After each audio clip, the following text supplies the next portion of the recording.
ಮೂರು ಜನ ಪ್ರಮುಖರ ಮಾತುಗಳನ್ನು ಆಲಿಸಿದ್ದೀವಿ. ನಾನು ಅತಿಥಿಯಾಗಿರೋದಿಲ್ಲ ಅಂತ ಇರ್ಸಾರಿಗೆ ಹೇಳಿದ್ದೆ, ಅಂತ ಬಹಳ ಅರ್ಥನಾಗಿಲ್ಲ ಇರ್ಬೇಕು ಅಂತ ಹೇಳಿದ್ದೆ. ನಾನು ಹಿಂಗೆ ಓಡಾಡ್ತಾ ಟೀ ಕೊಡ್ತಾ ನೀರು ಕೊಡ್ತಾ ಇರ್ತೀನಿ ಅಂತ ಹೇಳಿದ್ದೆ. ನಾವಂದ್ರೆ ಬಹಳ ಅರ್ಥ ಬಳಗ ಮಂಗಳೂರಿಗೆ, ಆದ್ರೆ ಮಾತಾಡ್ಬೇಕು ಅಂತ ಹೇಳಿದ್ದೆ. ಆದ್ರೆ ನಾನು ಮೂರು ಜನ ಇದ್ದಾರೆ, ಮೂರು ಜನರ ಮಾತುಗಳನ್ನ ಕೇಳಿ ಸಮಯ ಇದ್ರೆ ಒಂದೆರಡು ಮಾತಾಡೋಣ ಅಂತ ಇದ್ದೆ. ಹಾಗೆ ಬರ್ತಾ ಬೆಳಿಗ್ಗೆ ಕೆಲವು ಸಾಮಾನ್ಯ ಭಾಷಣ ಮಾಡುವಾಗ ಪಾಯಿಂಟ್ ಗಳನ್ನ ಬರ್ಕೊಂಡು ಬರುವ ಅಭ್ಯಾಸ ಇಲ್ಲ, ಆದ್ರೆ ಕೆಲವು ಇವತ್ತು ಬೆಳಿಗ್ಗೆ ಕೂತ್ಕೊಂಡು ಪಾಯಿಂಟ್ ಮಾಡುದು. ಈಗ ಈ ಪುಸ್ತಕದಲ್ಲಿ ಒಂದು ದಶಕದ ಕಥೆಗಳಿದೆ, ಕೊಲೆ ಪ್ರತಿಕೊಲೆಗಳ ಕಥೆಗಳಿದೆ.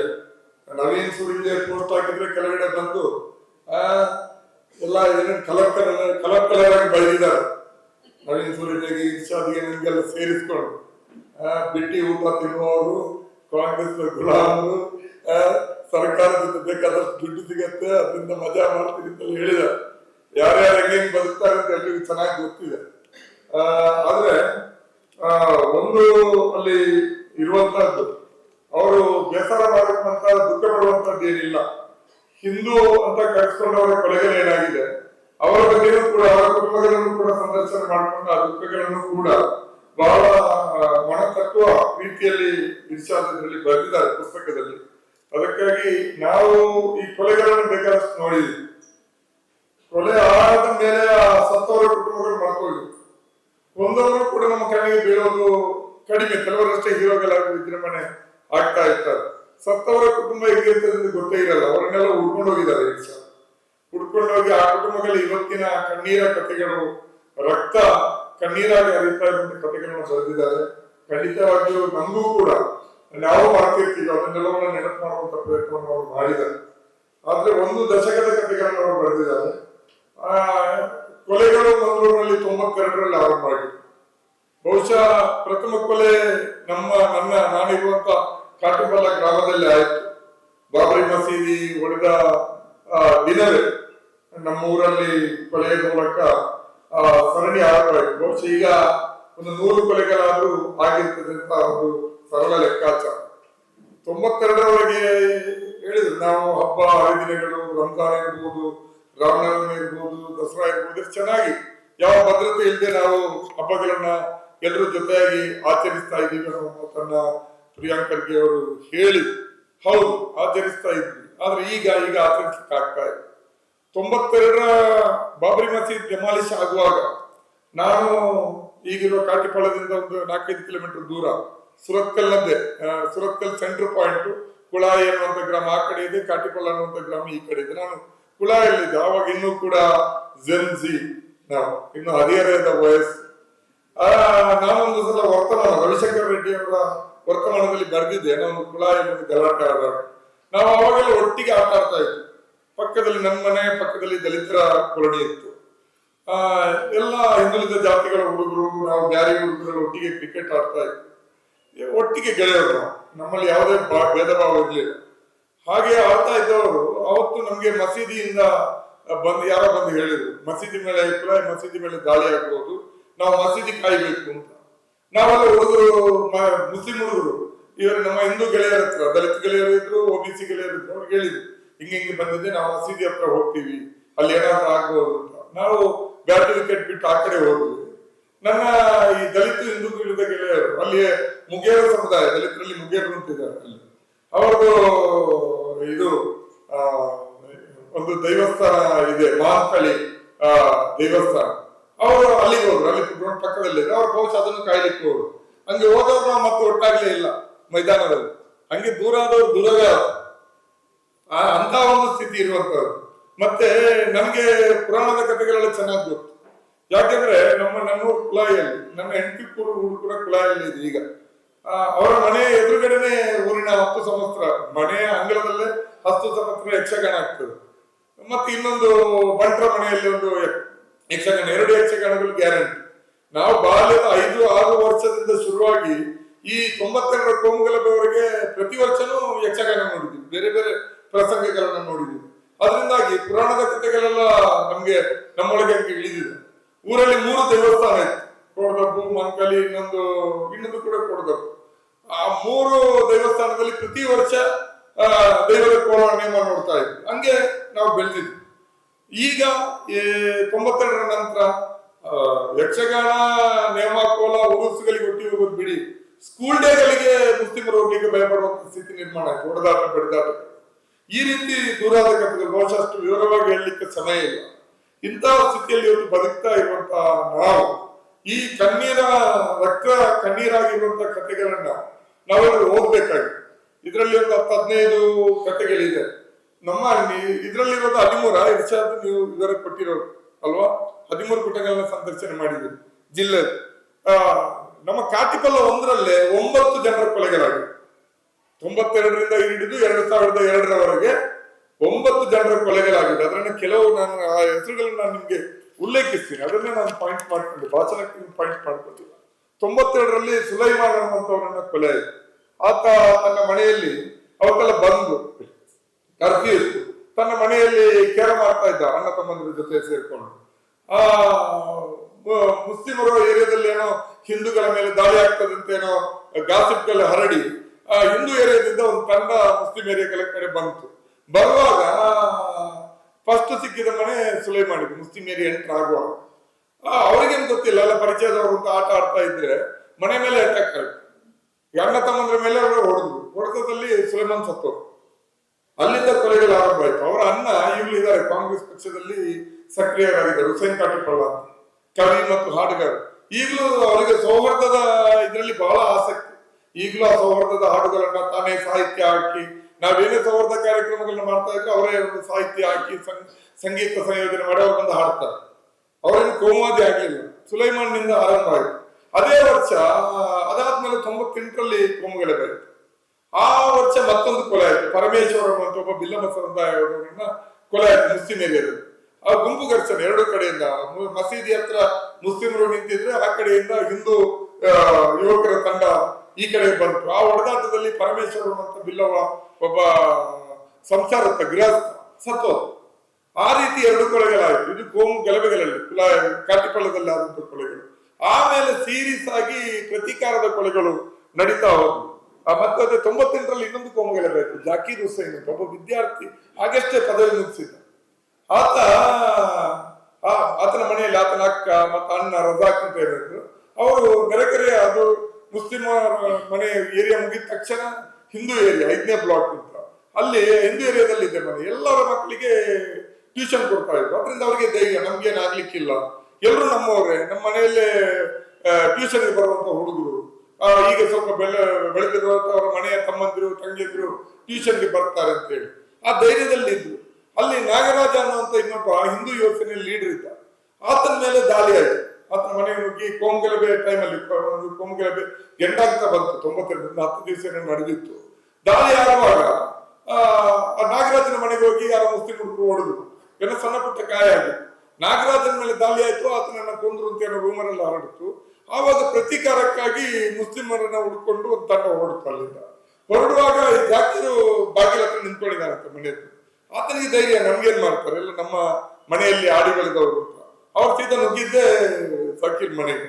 ತಾಯಿಗೂ ಹೊಡೆದು, ಎಲ್ರಿಗೂ ಹೊಡೆದು, ಜಾಕೀರನ್ನ ಕೊಂದು ಕೊನೆಗೊಂದು ಡೈಲಾಗ್ ಹೇಳಿದ್ರಂತ ಟೀಮ್ ಹೊರಗಡೆ ಹೋಗ್ತಾ. ಅಮ್ಮ ಎಲ್ಲ ಪರಿಚಯ ಅಲ್ಲ ಜಾಕೀರಮ್ಮ. ಅಮ್ಮ ಬೇಜಾರು ಮಾಡ್ಕೊಚ್ಚಿ, ಕೋಮುಗಲಭದ ಸಂದರ್ಭ ಹಿಂದೂಪುರ ಸಹಜ ಅಂತ, ಅಂದ್ರೆ ಕೋಮು ಸಂಘರ್ಷ ನಮ್ಗೇನ್ ಮಾಡಕ್ಕಾಗಲ್ಲ, ಇದೆಲ್ಲ ಸಹಜ, ಬೇಜಾರು ಮಾಡ್ಬೇಡಿ ಅಂತ ತಾಯಿಗೆ ಸಮಾಧಾನ ಮಾಡಿ ಹೋದ್ರು. ಈ ರೀತಿಯಾದಂತಹ ಇದನ್ನ ನೋಡ್ಕೊಂಡು ನಾವು ಬೆಳೆದವರು. ಇರ್ಷಾದ್ನ ಪುಸ್ತಕ ಬಹುಶಃ ನಾನು ಅವಾಗ ಈಶ್ವರ ಅವ್ರ ಮಾತಾಡ್ತಾ ಹೇಳಿದೆ, ಪುಸ್ತಕ ಇದ್ರಲ್ಲಿ ದಪ್ಪ ಇದೆ, ಹಿಂಗೆ ತಿಳಿದಿದೆ ಅಂತ. ಎಲ್ಲ ಬರೆದ್ರೆ ಇದಕ್ಕೊಂದು ದಪ್ಪ ಆಗುವಷ್ಟು ಕಥೆಗಳಿದೆ ಅಂತ. ಆಮೇಲೆ 98ರ ನಂತರ ನಡೆದಂತ ಪ್ರತೀಕಾರದ ಕೊಲೆಗಳೇನಿದೆ, ಅದರಲ್ಲಿ ಒಂದು ಬಸ್ ಚಾಲಕ ರೌಫ್ ಅನ್ನೋವನ್ನ ಒಂದು ಕೋಮುವಾದಿ ಬಹುಶಃ ಬಲಪಂಥೀಯ ಟೀಮು ರೌಫ್ ಅನ್ನ ಬಸ್ ನಲ್ಲಿ ಡ್ಯೂಟಿ ಮಾಡ್ತಾ ಇರುವಾಗ ಚೌತಿ ಹಬ್ಬ ಅವಾಗ ಲಾಸ್ಟ್ ಟ್ರಿಪ್ 10:30 ಗಂಟೆಗೆ ನಾವು ನಮ್ಮ ಮನೆಗಿಂತ ಒಂದು ಅರ್ಧ ಕಿಲೋಮೀಟರ್ ದೂರದಲ್ಲಿ ಕೊನೆ ಟ್ರಿಪ್ ನಲ್ಲಿ ಆತನ ಬಸ್ಸಿನಲ್ಲಿ ನುಗ್ಗಿ ಡ್ರೈವಿಂಗ್ ಸೀಟ್ ಅಲ್ಲಿ ಹೊಡೆದುಕೊಂಡು ಆ ಕೊಲೆ ಆಯ್ತು. ಅದರ ಮೇಲೆ ಆ ಕೊಲೆಗೆ ಪ್ರತೀಕಾರ ಅಂತ ಅದರಲ್ಲಿ ಒಬ್ಬ ಉದಯ ಪೂಜಾರಿ ಇರ್ತಾ ಇದ್ದ. ಆಮೇಲೆ ಆತ ಅಲ್ಲಿ ಆ ಕಮ್ಯುನಲ್ ಟೀಮ್ ನ ಲೀಡರ್ ಅದು ಸುರತ್ಕಲ್ ಭಾಗದಲ್ಲಿ. ಆ ರೋಫಿನ ಕೊಲೆಗೆ ಪ್ರತೀಕಾರ ಅಂತ ಹೇಳಿ ಅದು 2001ರಲ್ಲಿ ರೋಫಿನ್ ಕೊಲೆ ಆದ್ರೆ 2006ರಲ್ಲಿ ಉದಯ ಪೂಜಾರಿಯ ಕೊಲೆ ಆಗ್ತದೆ. ಉದಯ ಪೂಜಾರಿಯ ಕೊಲೆಗೆ ಪ್ರತೀಕಾರ ಅಂತ ಹೇಳಿ ಒಬ್ಬ ತೀರಾ ಇನೋಸೆಂಟ್ ವಿದ್ಯಾರ್ಥಿ PUC ಡಿಗ್ರಿ ಫಸ್ಟ್ ಇಯರ್ ತನ್ಜೀಮ್ ಅಂತ ಕಾಟಿಪಳ್ಳ, ನಮ್ ನೆರೆಕೆರೆ ಮನೆ ಹುಡುಗ ಕಾಟಿಪಳ್ಳದು. ತನ್ಜೀಮ್ ನನ್ನ ಕ್ರಿಕೆಟ್ ಟೂರ್ನಮೆಂಟ್ ನೋಡ್ತಾ ಇರುವಾಗ ನಡು ರಸ್ತೆಯಲ್ಲಿ ಬೈಕ್ ನಿಂದ ಎಳೆದು ಹಾಕಿ ಕಡಿದು ಕೊಂದ್ರು ತನ್ಜೀಮ್ ಅನ್ನು. ಆತನ ತಂದೆ ನನ್ನ ಜೊತೆ ಸಕಲೇಶ್ಪುರದಲ್ಲಿ ಜವಳಿ ವ್ಯಾಪಾರ ಮಾಡ್ತಾ ಇದ್ದ, ಅಫ್ಸಾಲ್ ಇದ್ದೇನೆ ಹೆಸರು. ಮಗ ತೀರ್ಕೊಂಡಿದ್ದು, ತಂದೆ ತೀರ್ಕೊಂಡಿದ್ರು, ತಾಯಿ ಜೊತೆ ಇದ್ದ ಮಗ, ಆತನನ್ನು ವಿದ್ಯಾರ್ಥಿಯನ್ನೇ ಕೊಲೆ ಮಾಡಿದ್ರು. ಇದಾದ್ಮೇಲೆ ನಿಮ್ಗೆ ಗೊತ್ತಿದೆ ದೀಪಕ್ ರಾವ್ ಅಂತ ಇದ್ರಲ್ಲಿ ಇದೆ ಕತೆ, ದೀಪಕ್ ರಾವ್ ಕೊಲೆ. ಆತ ಕೂಡ ಯಾವುದೇ ರೀತಿಯಾದಂತಹ ಗಲಾಟೆ ಇವುಗಳಲ್ಲಿ ಒಬ್ಬ ಹಿಂದೂವನ್ನ ಕೊಲ್ಬೇಕು, ದೀಪಕ್ ರಾವ್ ಸಿಕ್ಕದ ಕೊಂದು ಆತನ ಕೊಲೆ ಆಯ್ತು. ಆ ಕೊಲೆಗೆ ಪ್ರತೀಕಾರ ಅಂತ ಇನ್ನೆಲ್ಲೋ ಬೇರೆ ಗ್ರಾಮದಲ್ಲಿ ಬಶೀರ್ ಕೊಲೆ ಆಯ್ತು, ಅದು ಬೇರೆ. ಈ ಕಾಟಿಪಳ್ಳದಲ್ಲಿ ಮತ್ತೆ ಅದರ ನಂತರ ದೀಪಕ್ ರಾವ್ ಕೊಲೆ ನಂತರ ಫಾಜಿಲ್ ಅನ್ನುವಂಥವು ಕಾಟಿಪಳ್ಳ ಗ್ರಾಮದ ಹತ್ರನೇ ಮಂಗಲ್ಪೇಟೆ ಅಂತ ಕೊಲೆ ಆದದ್ದು ಮಾತ್ರ ಸುರತ್ಕಲ್, ಕಾಟಿಪಳ್ಳದಿಂದ 3 ಕಿಲೋಮೀಟರ್, ಬಾರ್ಡರ್ 2 ಕಿಲೋಮೀಟರ್ ದೂರ ಇರುವಂತ ಸುರತ್ಕಲ್ ಜಂಕ್ಷನ್. ಯಾಕಂದ್ರೆ ಪ್ರವೀಣ್ ನೆಟ್ಟಾರ್ ಅನ್ನ 100 ಕಿಲೋಮೀಟರ್ ಆ ಕಡೆ ಸುಳ್ಯದ ನೆಟ್ಟಾರ್ನಲ್ಲಿ ಕೊಂಡ್ರು ಅಂತ ಹೇಳ್ಕೊಂಡು ಇಲ್ಲಿ ಆತನನ್ನ ಯಾರಾದ್ರೂ ಒಬ್ಬ ಮುಸಲ್ಮಾನ ಕೊಲ್ಬೇಕು ಅಂತ ಸುರತ್ಕಲ್ ಪೇಟೆಯಲ್ಲಿ ಸಿಕ್ಕಿದಂತ ಕಾಟಿಪಳ್ಳದ ಫಾಜಿಲ್ ನನ್ನು ಕೊಂದ್ರು. ಈ ರೀತಿ ಇದಾಗಿ ಇನ್ನು 1 ವರ್ಷಕ್ಕೆ 2002-3 ಒಬ್ಬ ಅಲ್ಲಿ ನೈತಂಗಡಿ ಅಂತ ಇದೆ, ಅಲ್ಲಿ ಅಂಗಡಿಯಲ್ಲಿ ವ್ಯಾಪಾರ ಮಾಡ್ತಾ ಇದ್ದಂತ ಮಧ್ಯವಯಸ್ಕ ಜಲೀಲ್ ಅಂತ ಅಂಗಡಿಗೆ ನುಗ್ಗಿ ಕೊಲೆ ಮಾಡಿದ್ರು. ಆತನಿಗೆ ಎಲ್ಲ ವಿಭಾಗದ ಇವರಿದ್ರು, ಗಿರಾಕಿಗಳಿದ್ರು ಆತನ ಅಂಗಡಿ. ಆದ್ರೆ ಆತನ ಮರಣ ನೋಡ್ಲಿಕ್ಕೆ ನಾವು ಹೋದ್ರೆ ಮುಸಲ್ಮಾನರನ್ನು ಹೊರತುಪಡಿಸಿ ಸಾಮಾನ್ಯ ಜನ ಬಿಡಿ ಪೊಲಿಟಿಷಿಯನ್ಸ್ ಬಂದಿರ್ಲಿಲ್ಲ. ಪೊಲಿಟಿಷಿಯನ್ಸ್ ನಾನನ್ನು ಬರೆದಿದ್ದು ಫೇಸ್ಬುಕ್ ಅಲ್ಲಿ. ಆಮೇಲೆ ನಾನೇ ಒಂದು ತಂಡ ಕಟ್ಕೊಂಡು ಎಲ್ಲ ಪಕ್ಷಗಳಲ್ಲಿ ಇದ್ದಂತ ಎಲ್ಲಾ ಸೆಕ್ಯುಲರ್ ಜನರನ್ನ, ದಲಿತ ರೈತ ಚಳವಳಿಗೆಲ್ಲ ಮುಖಂಡರನ್ನೆಲ್ಲ ಕರ್ಕೊಂಡು ಹೋಗಿ ಅವರ ಮನೆಗೆ ವಿಸಿಟ್ ಕೊಟ್ಟು ಒಂದು ನನ್ನ ಸಮಾಧಾನಕ್ಕಾದ್ರೂ ಅದನ್ನು ಮಾಡಬೇಕು ಅಂತ ಹೇಳಿ ಅದನ್ನು ಮಾಡಿದ್ವಿ. ಈ ರೀತಿ ನಮ್ಮ ಕಾಟಿಪಳ್ಳ ಒಂದೇ ಗ್ರಾಮದಲ್ಲಿ 9 ಜನ ಸತ್ತಿದ್ದಾರೆ. ಇನ್ನು ಇಡೀ ದಕ್ಷಿಣ ಕನ್ನಡ ಜಿಲ್ಲೆಯಲ್ಲಿ ಏನೇನಾಗಿರ್ಬೋದು ಅನ್ನುವಂಥದ್ದನ್ನು ನೀವು ಲೆಕ್ಕ ಹಾಕೊಳ್ಬಹುದು. ಇದು ಒಂದು ರೀತಿಯಲ್ಲಿ ಆದಂತ ಘರ್ಷಣೆಗಳು. 98ರಲ್ಲಿ ನಮ್ಮ ಊರಿನ ಪಕ್ಕದಲ್ಲಿ ಒಂದೇ ಮನೆಗೆ ನುಗ್ಗಿ 60-80 ವರ್ಷದ ವೃದ್ಧ ಸಹಿತ 3 ಜನ ಕೊಂದದ್ದು, ಅದೆಲ್ಲ ಕಥೆಗಳು ಬೇಕಾದಷ್ಟಿದೆ. ಇನ್ನು ಬಹಳ ಇಂಟ್ರೆಸ್ಟಿಂಗ್ ಅಂದ್ರೆ ಈ ಕಮ್ಯುನಲ್ ಇದೆಯಲ್ಲ, ಅದೀಗ ಕೇವಲ ಒಂದು ಹಿಂದುತ್ವದ ರಾಜಕಾರಣ ಆಗಿ ಮಾತ್ರ ಉಳಿದಿಲ್ಲ, ಅದೀಗ ಒಂದು ಮಾಫಿಯಾ ಗ್ಯಾಂಗ್ ಆಗಿ ಪರಿವರ್ತನೆ ಆಗಿದೆ. ಅದರಲ್ಲಿ ಈಗ ಏನಾಗಿದೆ, ಎಲ್ಲಾ ರೀತಿಯಾದಂತ ಹಣಕಾಸಿನ ವ್ಯವಹಾರಗಳು ನಡೆಯುತ್ತೆ. ಅದರಿಂದ ಅಲ್ಲಿ ಒಳಗಡೆ ಕ್ಲಾಸ್ಗಳು ಹುಟ್ಟಿದ್ದಾರೆ, ಗ್ಯಾಂಗ್ ವಾರ್ಗಳಾಗಿದೆ. ಆ ಗ್ಯಾಂಗ್ ವಾರ್ಗಳಲ್ಲಿ ಎಷ್ಟು ಜನ ಸತ್ತಿದ್ದಾರೆ ಅಂದ್ರೆ ಅದು ಇನ್ನು ದೊಡ್ಡ ಸಂಖ್ಯೆಯಲ್ಲಿದೆ ಸರ್, ಅದನ್ನ ಗಮನಿಸ್ಬೇಕು ನೀವು. ಅದರಲ್ಲಿ ನಮ್ಮ ಸುರತ್ಕಲ್ ಹತ್ರ ಕೋಡಿಕೆರೆ ಅಂತ ಇದೆ, ಬಹಳ ಹಿಂದುತ್ವದ ವೆರಿ ಸ್ಟ್ರಾಂಗ್ ಟೀಮ್ ಅಂತ ಕರೆಯುವಂತ ಒಂದು ತಂಡ ಇದೆ. ಅದು ತುಂಬಾ ಕೊಲೆಗಳಲ್ಲೆಲ್ಲ ಭಾಗಿಯಾಗಿದ್ದಾರೆ ಮುಸ್ಲಿಮರು. ಅಲ್ಲಿ ಕೋಡಿಕೆರೆ ಶಿವರಾಜ್ ಅನ್ನುವನನ್ನು ಕೊಲೆ ಮಾಡ್ತಾರೆ. ಯಾಕಂದ್ರೆ ಅವ್ರದೇ ಟೀಮ್ ಈ ರೀತಿಯ ವ್ಯವಹಾರಗಳ ಇದರಲ್ಲಿ ಶಿವರಾಜನ್ನ ಕೊಲೆ ಮಾಡ್ತಾರೆ.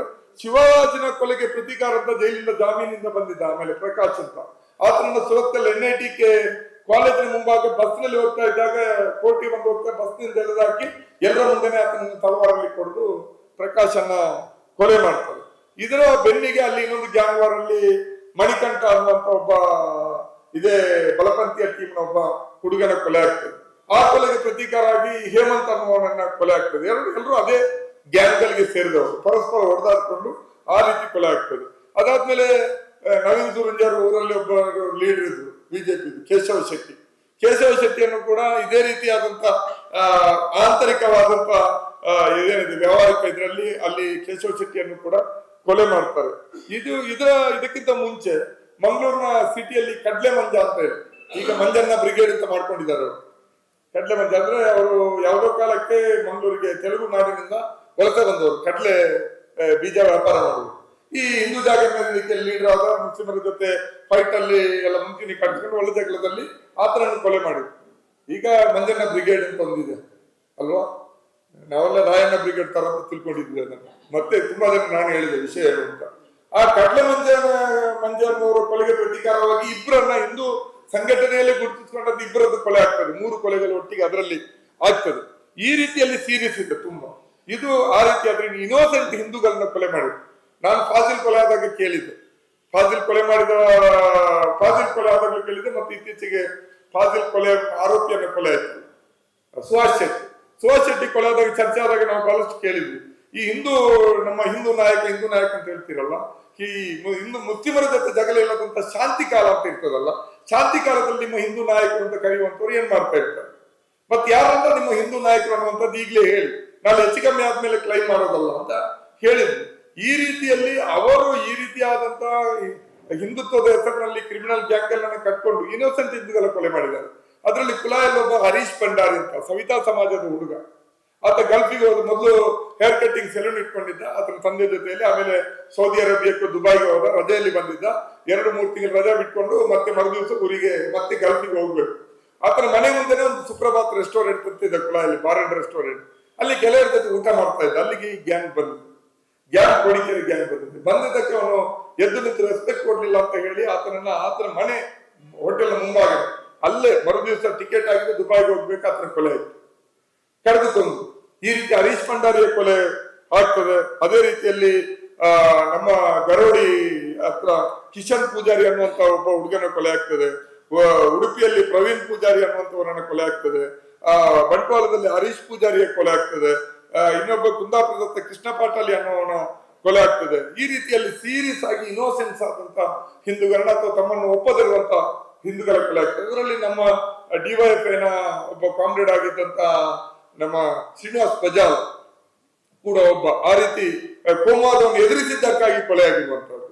ಮೈನಾರಿಟಿಗಳ ಮೇಲೆ ದಾಳಿ ಆದಾಗ ಎದುರು ನಿಂತದ್ದಕ್ಕಾಗಿ ಕೊಲೆ ಆದದ್ದು ಶ್ರೀನಿವಾಸ್ ಬಜಾಲ್. ಈ ರೀತಿ ಹಿಂದೂ ಅಂತ ಇವರನ್ನು ನಾವು ಹಿಂದೂಗಳಂತ ಕ್ಲೈಮ್ ಮಾಡಿದ್ರು, ರಾಷ್ಟ್ರ ಅಮಾಯಕ ಹಿಂದೂಗಳನ್ನ ಕೊಂದದ್ದು ಈ ರೀತಿ ಇದೆ. ಅವರ ಒಳಗಿಡಿನ ಆಂತರಿಕ ಸಂಘರ್ಷಕ್ಕೆ ಬಲಿಯಾದಂತದ್ದು ಕೂಡ ಬಹಳಷ್ಟು ಇದೆ. ಇದು ಈ ಪುಸ್ತಕದಲ್ಲಿ ಇನ್ಕ್ಲೂಡ್ ಆಗದಂತಹದ್ದು. ಅದರ ರೀತಿಯಲ್ಲಿ ಇವರ ಮೋರಲ್ ಪೊಲೀಸಿಂಗ್ ಏನಿದೆ, ಮೋರಲ್ ಪೊಲೀಸಿಂಗ್ ಈಗ ಆತ್ಮಹತ್ಯೆ ಮಾಡಿಕೊಂಡು ಹೆಣ್ಮಕ್ಳು ಎಷ್ಟಿದ್ದಾರೆ. ಯಜಮಾಡಿ ವನಿತಾ ಮೀನುಗಾರರು, ಬಿಲ್ಲವ ಸಮುದಾಯದ ಮೀನುಗಾರರ ಸಮುದಾಯದ ಹುಡುಗಿ, ತೀರಾ ಬಡ ಕುಟುಂಬದ ಹುಡುಗಿ. ಅಲ್ಲಿ ಇಂಡಸ್ಟ್ರಿಯಲ್ ಎಸ್ಟೇಟ್ ಇದೆ ಮುಲ್ಕಿ ಹತ್ರ, ಅಲ್ಲಿ ಕೆಲಸ ಮಾಡ್ತಾ ಇದ್ರೆ ಅಲ್ಲೊಬ್ಬ ಇರುಳು ಹತ್ರಿಗೆ ದೃಷ್ಟಿ ಇಲ್ಲ, ಇರುಳು ಗುರುಡು ಅಂತ ಹೇಳಿ ಅಂತಾರಲ್ಲ, ಇರುಳು ದೃಷ್ಟಿ ಇಲ್ಲ. ಆತನ ಜೊತೆ ಕೆಲಸ ಮಾಡಿ ಸಂಜೆ ಬರ್ತಾ ಇರುವಾಗ ಆತನ ಜೊತೆ ಮಾತಾಡ್ತಾ ಬಂದ್ಲು, ತೀರಾ ಕ್ಲೋಸ್ ಆಗಿತ್ತು ಹೇಳ್ಕೊಂಡು ಅವಳ ಅಲ್ಲಿ ಕೂಡ ಹೊಡೆದು ಮನೆಗೂ ಹೋಗಿ ಅವಮಾನ ಮಾಡಿದ್ದಕ್ಕಾಗಿ ಕೊನೆಗೆ ಅವಳು ಹೆಣವಾಗಿ ಮತ್ತೆ ಪೋಸ್ಟ್ ಮಾರ್ಟಮ್ ಕೂಡ ಆಗದೆ ಅವಳ ಹೆಣವನ್ನ ಸುಡ್ತಾರೆ. ಕೊನೆಗೆ ನಾನು ಫಣಿರಾಜ್ ಅವರು, ಜಿ ರಾಜಶೇಖರ್ ಅವರೆಲ್ಲ ಹುಡ್ಕೊಂಡು ಹೋಗಿ ಅದನ್ನು ಮತ್ತೆ ದೊಡ್ಡ ಇಶ್ಯೂ ಮಾಡಿ ಮಂಗಳೂರಿನಲ್ಲಿ ದೊಡ್ಡ ಪ್ರತಿಭಟನೆ ಮಾಡ್ತೀವಿ. ಕೊನೆಗೆ ಏನು ಕಾನೂನು ಕ್ರಮ ಏನಾಗಲ್ಲ. ಆ ರೀತಿ ಯಜಮಾಡಿ ವನಿತಾ ಇರಬಹುದು. ಕಿನ್ನಿಗೋಲಿಯಲ್ಲಿ ಇಬ್ರು ಕುಲಾಲ ಸಮುದಾಯ, ಕುಂಬಾರ ಸಮುದಾಯದ ಇಬ್ರು ಹೆಣ್ಮಕ್ಳು ಮುಸ್ಲಿಂ ಸಮುದಾಯದ ಹುಡುಗರ ಜೊತೆ ಕಾಣಿಸ್ಕೊಂಡಿದ್ದಕ್ಕೆ ಅವ್ರ ಮೇಲೆ ಆದ ದಾಳಿಗಳಿಗೆ ಕೊನೆಗೆ ಅವರು ಮನೆಯಲ್ಲಿ ಹಣ ಹಾಕ್ತಾರೆ, ನೇಣು ಹಾಕೊಂಡ್ರು ಅಂತ ವಿಷಯ ನಮಗೆಲ್ಲ ಗೊತ್ತಿರುವಂತದ್ದು. ಈ ರೀತಿಯಲ್ಲಿ ಪಣಪಿಲ ಅನ್ನುವಂಥ ಊರ ಹತ್ರ ಈ ರೀತಿ ಒಂದು ಆಗ್ತದೆ. ಈ ರೀತಿಯಲ್ಲಿ ತುಂಬಾ ಕೊಲೆಗಳು ಆಗಿದೆ ಮತ್ತು ಎರಡೂ ಕಡೆಗಳಲ್ಲಿ ಇನ್ನೋಸೆಂಟ್ ಗಳನ್ನ ಕೊಂದಿದ್ದಾರೆ. ಅದರಲ್ಲಿ ಇವರು ಹೇಳಿದ್ದಾರೆ, ರಿಕ್ಷಾ ಚಾಲಕ ನರಸಿಂಹ ಶೆಟ್ಟಿಗಾರ್ ಇರ್ಬೋದು, ಮತ್ತೊಬ್ಬ ಮೊಗವೀರ ರಾಜೇಶ್ ಮೊಗವೀರ ಇರ್ಬೋದು. ಅದೇ ರೀತಿ ಮಂಗಳೂರಿನಲ್ಲಿ ಒಬ್ಬ ಅಂಗವಿಕಲ ಆಚಾರ್ಯ ಸಮುದಾಯದ ಒಬ್ಬ ಹಿಂದುವನ್ನು ಮಂಗಳೂರು ಸಿಟಿಯಲ್ಲಿ ಕೊಂದು. ಇಂಥ ಸಾವಿರ ಕಥೆಗಳು ಮಂಗಳೂರಿನಲ್ಲಿ ಸಿಗ್ತದೆ. ಇಂಥ ಒಂದು ವಿಕಾರಗೊಂಡಿರುವಂತಹ ಸಮಾಜದಲ್ಲಿ ನಾವು ಇವತ್ತು ಬದುಕ್ತಾ ಇದ್ದೀವಿ. ಇವತ್ತು ಒಂದು ದಿನೇಶ್ ಸರ್ ಹೇಳಿದ್ದಕ್ಕೆ ಒಂದು ಕರೆಕ್ಷನ್, ಈಗ ಕೇವಲ ಮುಸ್ಲಿಂ ಸಮುದಾಯದಲ್ಲಿ ಮೂಲಭೂತವಾದ ಮಾತ್ರ ಅಲ್ಲ, ಕೋಮುವಾದ ಕೂಡ ಚಿಗುರಿದೆ. ಅದು ಕೂಡ ಧಾರ್ಮಿಕ ಮೂಲಭೂತವಾದ ಆತ್ಮೆಗೆ ಧಾರ್ಮಿಕ ರಾಜಕಾರಣ ಮತ್ತು ಧಾರ್ಮಿಕ ದ್ವೇಷದ ರಾಜಕಾರಣವನ್ನು ಕೂಡ ಅದು ಮಾಡ್ತಾ ಇದೆ. ಅಂತ ಇದರಿಂದ ಪ್ರತಿಕ್ರಿಯೆಗಳಿಂದ ಇವತ್ತು ಬಿಜೆಪಿ ಏನೋ ಪ್ರಿಯಾಂಕ ಹೇಳಿದಾಗೆ ನೆರಳು ಸೋಲಿಸ್ಲಿಕ್ಕೆ ಆಗದಷ್ಟು ಬಲಿಷ್ಠವಾಗಿ ಆಗಿದೆ. ಮೊದಲಾದ್ರೆ ಹೇಳಿದ್ರು 2013 2008ರಲ್ಲಿ 7 ಬಿಜೆಪಿ ಸೋತು 7 ಕಾಂಗ್ರೆಸ್ ಗೆದ್ದಿತ್ತು. ಒಂದು ಮಾತ್ರ ಸುಳ್ಯದಲ್ಲಿ ಮಾತ್ರ ಬಿಜೆಪಿ ಗೆದ್ದಿದ್ದು ಮೀಸಲು ಕ್ಷೇತ್ರದಲ್ಲಿ, ಅದು ಕೂಡ 1000 ಲೀಡ್. ಅಲ್ಲಿ 700 ಓಟನ್ನ ಲೀಡಲ್ಲಿ ಗೆದ್ದದ್ದು, ಅಲ್ಲಿ STP 2000 ಓಟನ್ನ ಪಡೆದಿತ್ತು. ಇಲ್ಲಾಂದ್ರೆ 8ರಲ್ಲಿ 8 ಕೂಡ ಬಿಜೆಪಿ ಸೋಲುವಂತಹ ಸಾಧ್ಯತೆಗಳು ನಿಚ್ಚಲಿತ್ತು. ಆ ಸಂದರ್ಭದಲ್ಲಿ ಗೆದ್ದಿರುವಂತಹ ಕಾಂಗ್ರೆಸ್ ಶಾಸಕರುಗಳಿಗೆ ಕೋಮು ಸೌಹಾರ್ದ ವೇದಿಕೆಯವರು ಒಂದು ಅಭಿನಂದನಾ ಸಭೆ ಇಟ್ಕೊಂಡಿದ್ರು. ಆ ಅಭಿನಂದನಾ ಸಭೆಯಲ್ಲಿ ಒಬ್ರು ಕಾಂಗ್ರೆಸ್ ನಾಯಕರು ಹೇಳಿದ್ರು ಒಂದು ಮಾತನ್ನ, ಬಿಜೆಪಿಯನ್ನ ನಾವು ಕೋಮುವಾದವನ್ನ ನಾವು ಭಾಷಣ ಮತ್ತು ಬೇರೆ ಇದರಲ್ಲಿ ಸೋಲಿಸಕ್ಕಾಗಲ್ಲ, ಚುನಾವಣೆಯಲ್ಲಿ ಸೋಲಿಸಬೇಕು ಅಂತ ಹೇಳಿದ್ರು. ನಾವು ಅದಕ್ಕೆ ಹೇಳಿದ್ವಿ, ಇಲ್ಲ, ಇದು ಚುನಾವಣೆಯಲ್ಲಿ ಬಿಜೆಪಿ ಸೋತಿದ್ದು, ನಾವು ಕೋಮುವಾದವನ್ನ ನಾವು ಸೈದ್ಧಾಂತಿಕವಾದಂತಹ ಸಂಘರ್ಷದ ಮೂಲಕ ಮಾತ್ರ ಸೋಲಿಸಲಿಕ್ಕೆ ಸಾಧ್ಯ ಆಗೋದು. ಇಲ್ಲ ಅಂದ್ರೆ ಸೋತಿರುವಂತ ಬಿಜೆಪಿ ಯಾವ ಕ್ಷಣದಲ್ಲೂ ಮತ್ತೆ ಗೆದ್ದು ಬರುತ್ತೆ ಅಂತ. 3 ತಿಂಗಳು ಅವರ ಸೋಲು. ಆಮೇಲೆ ಇಡೀ ದಕ್ಷಿಣ ಕನ್ನಡ ಜಿಲ್ಲೆಯನ್ನು ತಮ್ಮ ಹಿಡಿತಕ್ಕೆ ತಗೊಂಡ್ರು. ನೆಕ್ಸ್ಟ್ ಎಲೆಕ್ಷನ್ ಅಲ್ಲಿ 7 ಸ್ಥಾನಗಳನ್ನ ಅವರು ಗೆದ್ರು ಅನ್ನುವಂಥದ್ದು ಕೂಡ ನಮ್ಗೆ ಎಲ್ರಿಗೂ ಗೊತ್ತಿದೆ. 7 ಸ್ಥಾನಗಳನ್ನ ಉಳ್ಳಾಲ ಬಿಟ್ಟು 7 ಸ್ಥಾನಗಳನ್ನ ನೆಕ್ಸ್ಟ್ ಎಲೆಕ್ಷನ್ ಅಲ್ಲಿ ಗೆದ್ರು. ಇಲ್ಲಿ ನಾವು ನೋಡ್ಬೇಕಾಗಿರುವಂತಹ ಈಗ ನೆರಳಿನ ಜೊತೆ ಗುದ್ದಾಡೋದನ್ನ ಬಿಟ್ಟು ನಾವು ನಿಜಕ್ಕೂ ಕೂಡ ಹೇಳಿದ ರೀತಿಯಲ್ಲಿ ದೆವ್ವದ ಜೊತೆ ಹೋರಾಟಕ್ಕೆ ನಾವು ಇಳಿಯಲೇಬೇಕಾದಂತ ಅನಿವಾರ್ಯತೆ ಇದೆ. ಸೈದ್ಧಾಂತಿಕವಾಗಿ ಸೋಲದೆ ಬಿಜೆಪಿಯನ್ನು ಚುನಾವಣೆಯಲ್ಲಿ ನಾವು ಸೋಲಿಸ್ತಾ ಇದ್ವಿ. ಅಂದ್ರೆ ನಾವಂದ್ರೆ ಸೆಕ್ಯುಲರ್ ಫೋರ್ಸಸ್ ಅದು ಸೋಲಿಸ್ತಾ ಇದ್ದದಲ್ಲ. ಜನರಿಗೆ ಬಿಜೆಪಿಯ ಶಾಸಕರುಗಳ ಆಡಳಿತ ಭ್ರಮನಿರಸನಾದಾಗ ಬೇರೆ ದಾರಿ ಇಲ್ಲದೆ ಅವರ ವಿರುದ್ಧ ಓಟ್ ಹಾಕಿದಾಗ ಕಾಂಗ್ರೆಸ್ ಇನ್ನಿತರ ಪಕ್ಷ ಅಲ್ಲಿ ಗೆದ್ದಿದೆ ಇತ್ತೀಚಿನ ದಶಕಗಳಲ್ಲಿ. ಆದ್ರೆ ಯಾವಾಗ ಇದು ಕ್ರಿಯೆಗೆ ಪ್ರತಿಕ್ರಿಯೆ ಅಂತ ಹೇಳಿ ಮುಸ್ಲಿಮರ ಕಡೆಯಿಂದ ಕೂಡ ಸಂಘಟಿತವಾದಂತಹ ದಾಳಿಗಳು ಅಥವಾ ಪ್ರತಿಕ್ರಿಯೆಗಳು ಶುರುವಾಯಿತು. ಈಗ ಬಿಜೆಪಿ ಅನ್ನುವಂಥದ್ದು ಜನರಿಗೆ ಅಲ್ಲಿ ಹಿಂದೂಗಳಿಗೆ ಬಿಜೆಪಿಯನ್ನು ಸೋಲಿಸಬೇಕು ಅಂತ ಮನಸ್ಸಲ್ಲಿ ಬಂದರೂ ಕೂಡ ಸೋಲಿಸಲಿಕ್ಕೆ ಆಗದಂತಹ ಒಂದು ರಾಜಕೀಯ ಸಂದರ್ಭ, ಸಾಮಾಜಿಕ ಸಂದರ್ಭ ಇವತ್ತು ಅಲ್ಲಿ ಸೃಷ್ಟಿಯಾಗಿದೆ. ಅದಕ್ಕಾಗಿ ಇವತ್ತು ನಾವು ಸರ್ಕಾರದಲ್ಲಿ ನಾವು ನಂಬುವಂತ ಒಂದು ಮುಖ ಪ್ರಿಯಾಂಕ್ ಸರ್ ಅವರು, ನಾವೆಲ್ಲರೂ ತುಂಬಾ ಮಾತಾಡ್ತಾ ಇರ್ತೀವಿ, ಅವರು ಈ ಕಡೆ ಗಮನ ಹರಿಸ್ಬೇಕು. ಯಾಕಂದ್ರೆ ದ್ವೇಷ ಭಾಷಣ ಈಗ ಸ್ವಲ್ಪ ಈಗಲೂ ನಡೀತಾ ಇದೆ, ಸ್ವಲ್ಪ ಕಡಿಮೆ ಆಗಿದೆ. ಇತ್ತೀಚೆಗೆ ಒಂದು 2-3 ಕೊಲೆಗಳು ಆದ್ಮೇಲೆ ಸರ್ಕಾರ ಒಂದು ಉತ್ತಮ ಪೊಲೀಸ್ ಅಧಿಕಾರಿಗಳನ್ನು ಅಲ್ಲಿಗೆ ನೇಮಕ ಮಾಡಿದೆ, ಯಾರ ಮಧ್ಯಪ್ರವೇಶಕ್ಕೆ ಅವಕಾಶ ಕೊಡ್ತಾ ಇದೆ. ಆದ್ರೆ ಇದು ಒಂದು ರೀತಿಯಲ್ಲಿ ಮುಂದಿನ ಏನು ಯುದ್ಧಕ್ಕೆ ಒಂದು ಸಿದ್ಧತೆಯ ಅವಧಿ ಕೂಡ ಆಗಿರ್ಬೋದು. ಅದರಿಂದಾಗಿ ಪೊಲೀಸರಿಂದ ಅಷ್ಟೇ, ಲಾ ಅಂಡ್ ಆರ್ಡರ್ ಅಷ್ಟೇ ಕೋಮುವಾದವನ್ನು ಸೋಲಿಸಲಿಕ್ಕೆ ಆಗೋದಿಲ್ಲ. ಒಂದು ಸೈದ್ಧಾಂತಿಕವಾದಂತಹ, ಒಂದು ಸಾಂಸ್ಕೃತಿಕವಾದಂತಹ, ಒಂದು ಸೆಕ್ಯುಲರ್ ಆದಂತಹ ಒಂದು ಮೂವ್ಮೆಂಟ್ ಇವತ್ತು ನಮ್ಮ ಕರಾವಳಿ ಕರ್ನಾಟಕದಲ್ಲಿ ಅಗತ್ಯ ಇದೆ. ಯೂನಿವರ್ಸಿಟಿಗಳಲ್ಲಿ, ಶಿಕ್ಷಣ ಸಂಸ್ಥೆಗಳಲ್ಲಿ ಮತ್ತು ಸಾಂಸ್ಕೃತಿಕ ವಲಯದಲ್ಲಿ ಕೆಲಸ ಮಾಡುವಂತಹ ಒಂದು ಪ್ರಯತ್ನವನ್ನು ಸಂಘಟಿತವಾಗಿ ಮಾಡಬೇಕು. ಸರ್ಕಾರ ಕೂಡ ಅಂತ ಯೋಜನೆಗಳನ್ನ ರೂಪಿಸಬೇಕು. ಪೊಲೀಸರ ಮಾತ್ರ ಅದನ್ನೆಲ್ಲವನ್ನು ಮಾಡಬಲ್ಲರು ಅನ್ನುವಂಥ ನಿರೀಕ್ಷೆ ಇಟ್ಟರೆ ಅದು ಬಹುಶಃ ಸೂಕ್ತ ಅಲ್ಲ ಅನ್ನುವಂಥದ್ದು ನಮ್ಮ ಅಭಿಪ್ರಾಯ. ಆ ನಿಟ್ಟಿನಲ್ಲಿ ಕೆಲಸಗಳಾಗಬೇಕು. ಕರಾವಳಿಯಲ್ಲಿ ಬಹಳಷ್ಟು ಸಮಸ್ಯೆಗಳಿದೆ, ಯುವಜನರಲ್ಲಿ ಬದುಕಿನಲ್ಲಿ ಬಹಳ ದೊಡ್ಡ ರೀತಿಯಲ್ಲಿ ಅಭದ್ರತೆಗಳಿದೆ, ಎಲ್ಲಾ ಸಮುದಾಯಗಳಿಗೂ ಕೂಡ ಸಮಸ್ಯೆಗಳಿದೆ. ನಮ್ಮ ಕರಾವಳಿಯಲ್ಲಿ ಮನೆಗೊಬ್ರು ಅಥವಾ 2-3 ಜನ ಗಲ್ಫ್ ಕಂಟ್ರೀಸ್ ಅಲ್ಲಿದ್ದಾರೆ.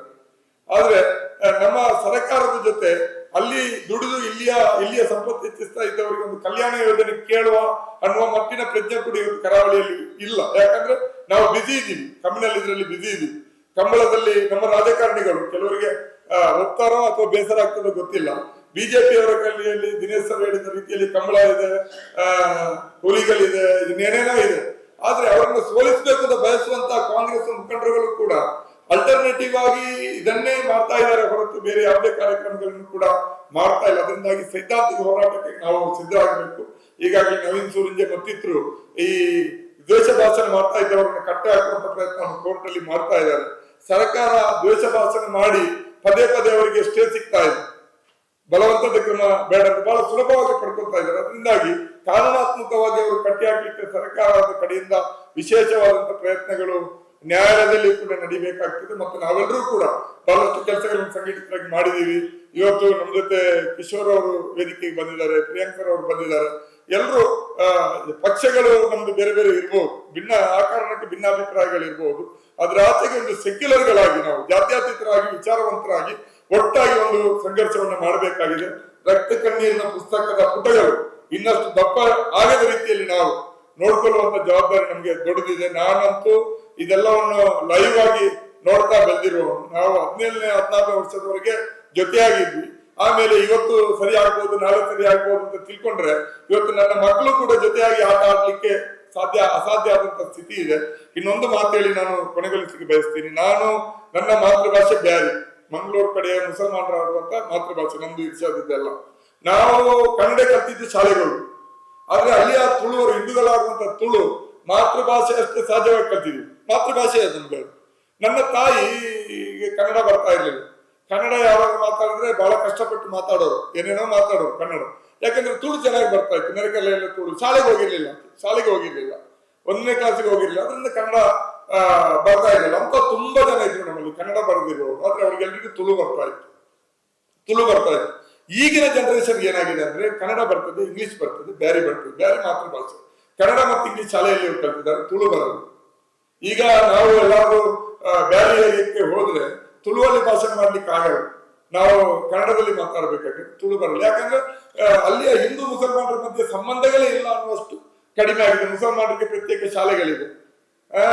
ಏನು ಈ ಅಂಗನವಾಡಿ ಕಲಿಸುವಂತ ಮಕ್ಕಳಿಗೆ ಹೇಳ್ತಾರಲ್ಲ, ಏನು ಪ್ಲೇ ಸ್ಕೂಲ್ಗಳು, ಅಲ್ಲಿಂದ ಮುಸಲ್ಮಾನರಿಗೆ ಪ್ರತ್ಯೇಕ ಸ್ಕೂಲ್ಗಳು, ಹಿಂದೂಗಳಿಗೆ ಪ್ರತ್ಯೇಕ ಸ್ಕೂಲ್ಗಳು, ಕ್ರೈಸ್ತರಿಗೆ ಪ್ರತ್ಯೇಕ ಸ್ಕೂಲ್ಗಳು, ಆ ರೀತಿ ಪ್ರತ್ಯೇಕ ಆಗಿದ್ದೀವಿ. ಅದರಿಂದಾಗಿ ಒಂದಾಗುವಂತ ಅವಕಾಶಗಳು ಕಡಿಮೆ ಇರೋದ್ರಿಂದ ನಾವು ಇದನ್ನೊಂದು ವಿಶೇಷವಾದಂತಹ ರೀತಿಯಲ್ಲಿ ಕರಾವಳಿಯಲ್ಲಿ ಲ್ಯಾಬೊರೇಟರಿಯಲ್ಲಿ ನಾವು ನಮ್ಮದೇ ಆದಂತಹ ಒಂದು ಪ್ರಯೋಗಗಳ ಮೂಲಕ ಪ್ರಯತ್ನವನ್ನು ಮಾಡಬೇಕಾಗುತ್ತೆ. ಅದರಲ್ಲಿ ಎಲ್ಲರೂ ಒಗ್ಗೂಡಿ ಕೆಲಸಗಳನ್ನು ಮಾಡುವ ಆ ನಿಟ್ಟಿನಲ್ಲಿ ಇರ್ಷಾದ್ ಉಪ್ಪಿನಂಗಡಿ ಒಂದು ಅತ್ಯುತ್ತಮ ಪ್ರಯತ್ನವನ್ನು ತನ್ನ ಮಿತಿಯವರೆಗೆ ಮಾಡಿದ್ದಾರೆ. ಇದು ಎಲ್ಲರೂ ಓದುವಂತಾಗ್ಲಿ ಮತ್ತು ಈ ನಿಟ್ಟಿನಲ್ಲಿ ರಕ್ತ ಕಣ್ಣೀರನ್ನ ಇನ್ನಷ್ಟು ಹರಿದು ಹೋಗದ ರೀತಿಯಲ್ಲಿ ನೋಡ್ಲಿಕ್ಕೆ ನಾವೆಲ್ಲರೂ ಕೆಲಸಗಳನ್ನ ಮಾಡೋಣ. ಮತ್ತು ಅಂತಹ ಪುಸ್ತಕಗಳು ಇವತ್ತು ಕರಾವಳಿಯಲ್ಲಿದೆ, ಮಲೆನಾಡಿನ ಕಡೆ ಕಾಲಿಟ್ಟಿದೆ, ಗುಲ್ಬರ್ಗದ ಕಡೆಗೂ ಅದು ತನ್ನ ಭಾವಗಳನ್ನು ವಿಸ್ತರಣೆ ಮಾಡಿದೆ. ಅಲ್ಲಿ ನಾವು ಈ ಸರ್ತಿ ಯಾವ ರೀತಿ ಅಲ್ಲಿ ಫೈಟಿಂಗ್ ನಡೆದು ಅನ್ನುವಂಥದ್ದು ನೋಡಿದ್ವಿ. ಒಂದು ಖುಷಿ ಅಂದ್ರೆ ಪ್ರಿಯಾಂಕ್ ಖರ್ಗೆ ಅಂತ ಅವರು ನಮ್ಮಲ್ಲಿ ಯಾರು ಸಿಗೋದಿಲ್ಲ. ಪ್ರಿಯಾಂಕ್ ಖರ್ಗೆ ಅವ್ರದ್ದು ಅಲ್ಲಿ ಇಷ್ಟೆಲ್ಲ ಆಗ್ತಾ ಇದ್ರೆ ರಮಾನಾಥ್ ರೈ ಒಬ್ರು ಬಿಟ್ರೆ ಇನ್ನು ಯಾರು ತುಟಿಯೇ ಬೀಸಲಿಲ್ಲ ನಮ್ಮ ಕಡೆ. ಪ್ರಿಯಾಂಕ್ ಖರ್ಗೆ ಅವ್ರ ಸಪೋರ್ಟ್ ಯಾರು ಬರಲಿಲ್ಲ ಕೋಸ್ಟಲ್ ಕರ್ನಾಟಕದಲ್ಲಿ. ರಮಾನಾಥ್ ರೈಗಳು ಒಬ್ರು ಮಾತ್ರ ಒಂದು ಪ್ರೆಸ್ ಮೀಟ್ ಮಾಡಿದ್ರು. ಇಂತಹ ಸ್ಥಿತಿ ಇರುವಾಗ ನಾವು ಎಚ್ಚೆತ್ತುಕೊಳ್ಬೇಕು. ಸೈದ್ಧಾಂತಿಕ ಹೋರಾಟ ಇಲ್ಲದೆ ನಾವು ಉಳಿಲಿಕ್ಕೆ ಸಾಧ್ಯ ಇಲ್ಲ. ನಾವು ಯಾವುದೇ ಸೆಕ್ಯುಲರ್ ಶಕ್ತಿಗಳು ಕೂಡ ಉಳಿಲಿಕ್ಕೆ ಸಾಧ್ಯ ಇಲ್ಲ ಅನ್ನೋ ಮಾತನ್ನು ಹೇಳ್ತಾ ಸ್ವಲ್ಪ ಹೆಚ್ಚು ಸಮಯ ತಗೊಂಡಿದ್ದೀನಿ ಅಂತ ಅನಿಸ್ತದೆ. ಅದಕ್ಕೆ ಕ್ಷಮೆ ಕೊಟ್ಟು ನನ್ನ ಮಾತುಗಳನ್ನು ನಿಲ್ಲಿಸಿ ನಮಸ್ಕಾರ.